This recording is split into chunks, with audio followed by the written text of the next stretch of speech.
Hello friends, in today's lecture we will discuss about thermal stress. તો generally મિત્રો તમને stress એટલે શું એ ખબર છે. સ્ટ્રેસ બરાબર આપણે લખીએ છીએ ફોર્સ પર એરિયા.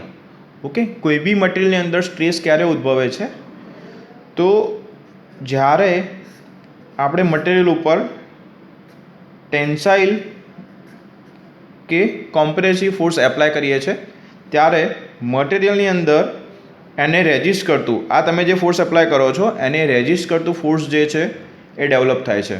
ઓકે, તો અહીંયા રેઝિસ્ટિંગ ફોર્સ જે ડેવલપ થાય છે પર યુનિટ એરિયા એને આપણે કહીએ છીએ સ્ટ્રેસ. ઓકે, હવે મિત્રો થર્મલ સ્ટ્રેસ એટલે શું? તો જો વાત થર્મલ સ્ટ્રેસની કરીએ તો તમને ખબર છે કે થર્મલ એટલે ટેમ્પરેચર જોડે કઈ વસ્તુ કનેક્ટેડ હશે.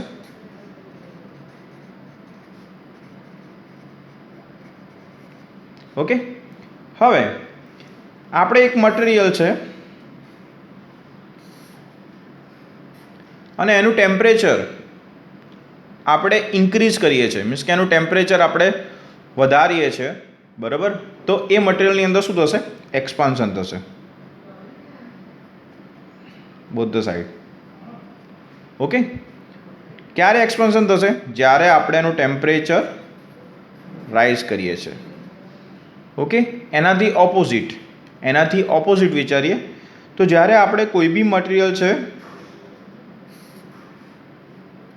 એનું ટેમ્પરેચર ઘટાડીએ છીએ, રિડ્યુસ કરીએ છીએ, તો એવા કેસમાં શું થાય છે?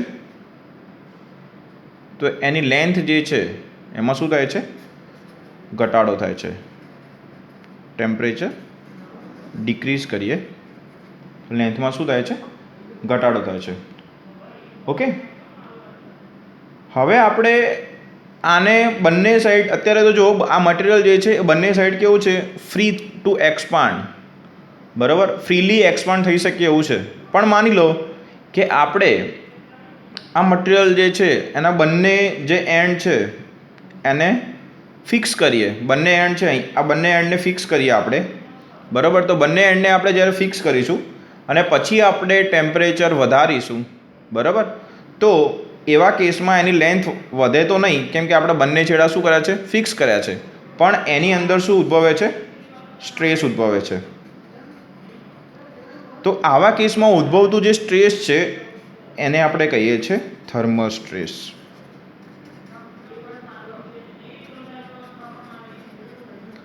ઓકે, ફરીથી એકવાર જોઈએ મિત્રો.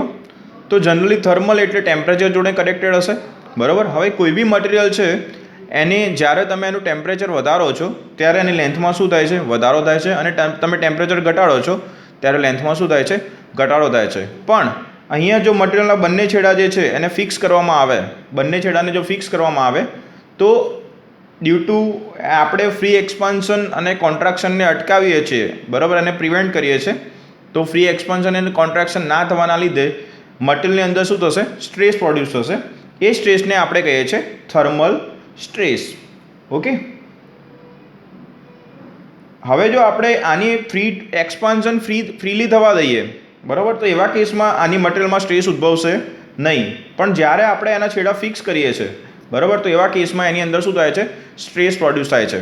ઓકે, તો હવે આ સ્ટ્રેસ કેટલું હોય છે એની કેલ્ક્યુલેશન આપણે કહીએ તો તમને સ્ટ્રેસની કેલ્ક્યુલેશન માટે આપણે first of all find out કરીશું સ્ટ્રેન, બરાબર? તો જે ઉદ્ભવતું સ્ટ્રેન છે એ કેટલું હશે? તો એક તો આલ્ફા ઇન્ટુ ડેલ્ટા ટી જેટલું. ઓકે, તો આલ્ફા જે છે એ શું છે? Coefficient of thermal expansion. Alpha જે શું છે? કોએફિશિયન્ટ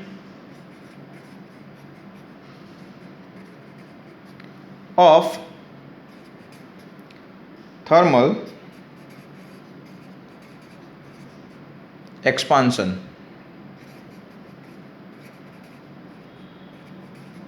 એન્ડ ડેલ્ટા ટી એ શું છે? Change in temperature.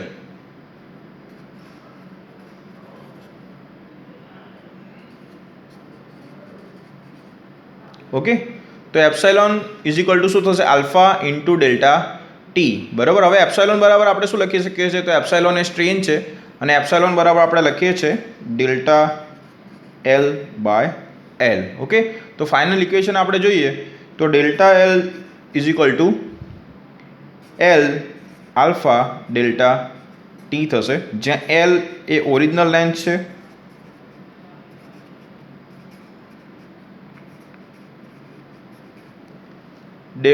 Delta T છે એ ચેન્જ ઇન ટેમ્પરેચર છે અને આલ્ફા જે છે એ શું છે? કોએફિશિયન્ટ ઓફ થર્મલ એક્સપાન્શન છે. આ કોએફિશિયન્ટ ઓફ થર્મલ એક્સપાન્શન જે છે એ ડિપેન્ડ કોના ઉપર કરે છે?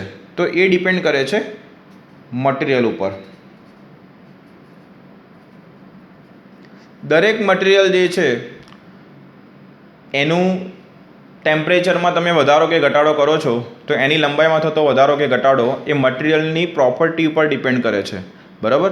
એટલે આલ્ફા જે છે કે જે આપણે કોએફિશિયન્ટ ઓફ થર્મલ એક્સપાન્શન લખીએ છીએ એ ડિપેન્ડ કોની ઉપર કરે છે? તો એ ડિપેન્ડ કરે છે મટીરિયલની પ્રોપર્ટી ઉપર, મીન્સ કે મટીરિયલ ઉપર ડિપેન્ડ કરે છે. ઓકે, તો હવે અહીંયા તમે જોઈ શકો છો કે અહીંયા એક બાર છે. ઓકે, હવે એનું આપણે ટેમ્પરેચર વધારીએ છીએ તો ટેમ્પરેચર આપણે વધારીશું તો એનું શું થાય છે? એક્સપાન્શન થશે, બરાબર. અને એક્સપાન્શન થશે તો એની લેન્થમાં થયેલો વધારો કેટલો છે? Delta L. પણ મારે જો આ જે બાર છે એને પોતાની મૂળ સ્થિતિમાં રાખવો છે તો શું કરીશ? તો એની ઉપર હું ફોર્સ એપ્લાય કરીશ. કયું ફોર્સ એપ્લાય કરીશ? કયું ફોર્સ એપ્લાય કરીશ? કોમ્પ્રેસિવ ફોર્સ એપ્લાય કરીશ. ઓકે, તો ફરીથી એકવાર જોઈએ. અહીંયા એક સ્ટીલનો બાર છે, બરાબર. હવે તમે એનું જ્યારે ટેમ્પરેચર વધારો છો ત્યારે શું થાય છે? એનું એક્સપાન્શન થાય છે. કેટલું એક્સપાન્શન થાય છે? ડેલ્ટા એલ જેટલું એક્સપાન્શન થાય છે. ઓકે, તો મારે આ એક્સપાન્શન જે થાય છે, બરાબર, એને અટકાવવું હોય, મીન્સ કે જો છેડો ફ્રી હશે, મુક્ત હશે તો જ એનું એક્સપાન્શન થશે. પણ મારે આ એક્સપાન્શનને અટકાવવું હશે તો એની ઉપર કયું ફોર્સ એપ્લાય કરવું પડશે?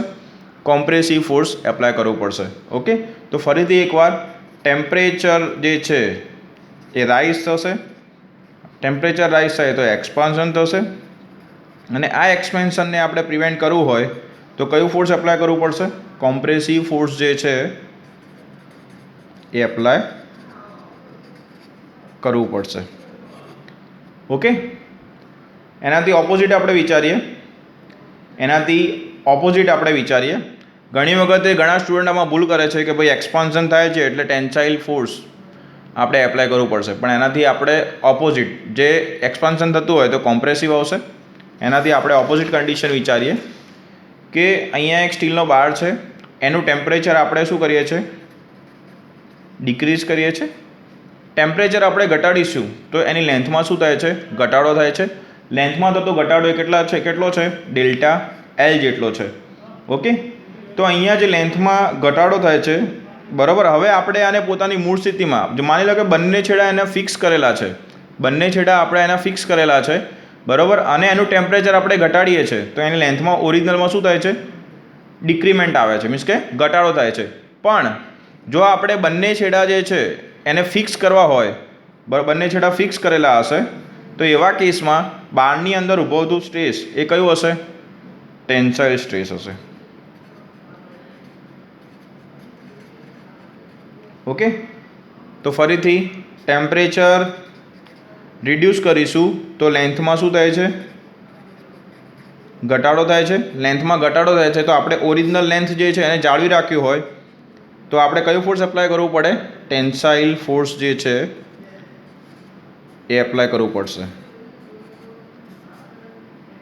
ઓકે, હવે આપણે ઇક્વેશન જોયું આગળ કે ભાઈ એપ્સાઇલોન બરાબર આપણે લખીએ છીએ આલ્ફા ડેલ્ટા ટી, બરાબર. હવે ફરીથી હુકનો નિયમ આપણે જોઈએ તો હુકના નિયમમાં આપણે શું લખીએ છીએ કે સિગ્મા ચલે છે epsilon, sigma is equal to E into epsilon. Okay, તો અહીં આગળ તમારે ઈ અને એપ્સાઇલોનની જે કિંમત છે એ તમારે કેટલી મૂકવાની છે? Alpha delta T. તો એવા કેસમાં તમને સિગ્માનું જે ઇક્વેશન છે એ મળે છે sigma is equal to E alpha delta T. Okay, હવે નેક્સ્ટ આપણે જોવાનું છે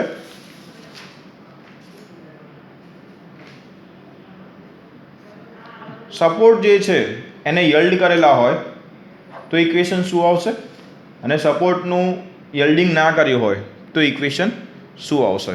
ઓકે, તો આપણે પહેલાં સપોર્ટનું યલ્ડિંગ કરેલું હોય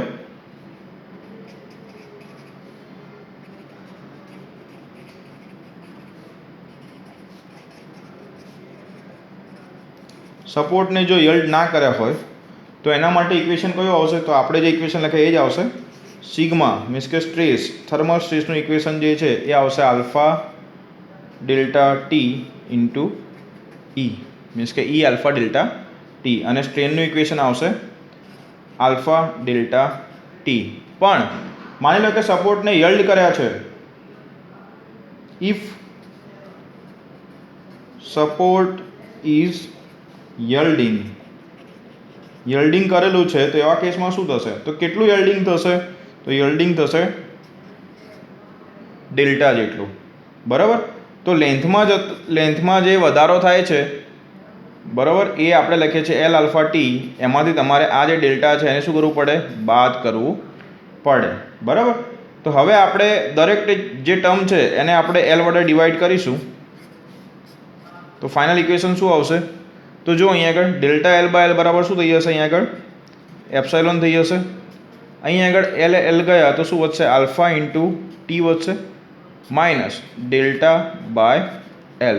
ઓકે, તો આ તમને કોની કિંમત મળી, એપ્સાઇલોનની કિંમત મળી. હવે આ એપ્સાઇલોનની કિંમત જે છે આપણા હુકના નિયમ પ્રમાણે એની અંદર મૂકીશું તો શું આવશે આન્સર, તો સિગ્મા ચલે છે epsilon, sigma is equal to E into epsilon. એપ્સાઇલોનની જે કિંમત છે અહીંયા મૂકીએ તો શું આવશે, ઈ મલ્ટીપ્લાય બાય કૌંસમાં alpha T minus delta by L.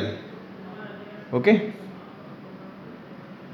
તો તમને આ જ ઇક્વેશન મળે છે મિત્રો, એ કોનું મળ્યું, સિગ્માનું. પણ ક્યારે તમારે આ ઇક્વેશનનો ક્યારે યુઝ કરવાનો છે, આ ઇક્વેશનનો તમારે યુઝ ક્યારે કરવાનો છે, જો તમને એક્ઝામ્પલની અંદર એવું કીધેલું હોય કે સપોર્ટ જે છે એનું યલ્ડિંગ કરેલું છે અને યલ્ડિંગ જે છે એને આપણે ડેલ્ટા વડે બતાવીએ છીએ. બરાબર, તો માની લો કે તમને એવું આપેલું હોય કે ભાઈ 2 mm જેટલું યલ્ડિંગ કરેલું છે. બરાબર, તો તમારે ડેલ્ટા બરાબર કેટલા મૂકવા પડે, 2 મૂકવા પડે. ઓકે,